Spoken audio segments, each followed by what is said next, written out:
கொலோசையர் 3:13 ஒருவரை ஒருவர் தாங்கி ஒருவர் பேரில் ஒருவருக்கு குறைபாடு உண்டானால். கிறிஸ்துவுக்குள் அன்பானவர்களே, தேவபக்தி நிறைந்த ஒருவருடைய குடும்ப வாழ்க்கையில் மகிழ்ச்சி என்பது நிறைவாக இருக்கவில்லை. அவர் தனக்கு கிடைத்த மனைவி தனக்கு பொருத்தமானவளாக இல்லை என்று வருத்தப்பட்டார்.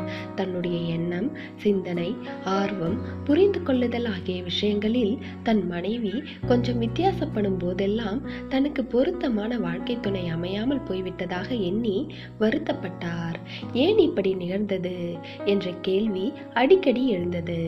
ஒரு நாள் தேவ சமூகத்தில் அதை குறித்து சிந்தித்த போது, மகனே, நீ உன் மனைவி உனக்கு பொருந்தவில்லை என்று நினைப்பதெல்லாம் நீ என்னுடைய வழிகளுக்கும் உணர்வுகளுக்கும் இன்னும் பொருந்தாமலே தொடர்வதனுடைய விளைவுதான் என்று கர்த்தர் பேசுவதைப் போல உணர்ந்தார்.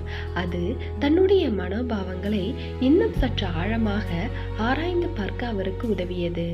பொருந்தாதது மனைவி அல்ல, தான் தேவனுடைய நினைவுகளோடு இன்னும் சரியாக பொருந்தவில்லை என்ற அந்த எண்ணம் அவருக்குள் ஒரு பெரிய மாற்றத்தை ஏற்படுத்தியது.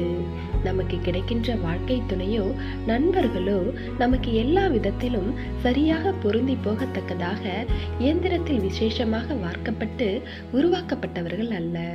எவ்வளவுதான் பொருத்தம் பார்த்து சில விஷயங்களை செய்தாலும் குணத்தால், பண்பால், பழக்கத்தால், உணர்வால், நடைமுறையால் பொருந்தி போகாத சில அம்சங்கள் இருக்கவே செய்யும். ஆனால் தேவனுடன் சரியான ஐக்கியத்தை உடையவர்கள் அவருடைய அன்பின் பலத்தையும் அவரால் ஏற்படும் ஆவிக்குரிய மனோபாவத்தையும் கொண்டு மற்றவர்களை ஏற்றுக்கொள்ளவும் அவர்களோடு இசைந்து போகவும் முடியும். சில வேளை அது ஒரு சவாலாக இருக்க முடியும். சவாலை சந்திப்பதுதானே கிறிஸ்தவ வாழ்க்கை. எனவே தேவ பிள்ளைகளே, தேவனோடு இணைந்து செல்ல நாம் பழகி கொண்டோமானால் மற்றவர்களோடு இணைந்து போக நாம் பழகி விடுவோம். அப்பொழுது மற்றவர்களுடைய குறைகள் பெரிதாக தெரியாது. தேவனுடைய கிருபையும் இரக்கமும் உங்கள் அனைவரோடும் இருப்பதாக. ஆமென்.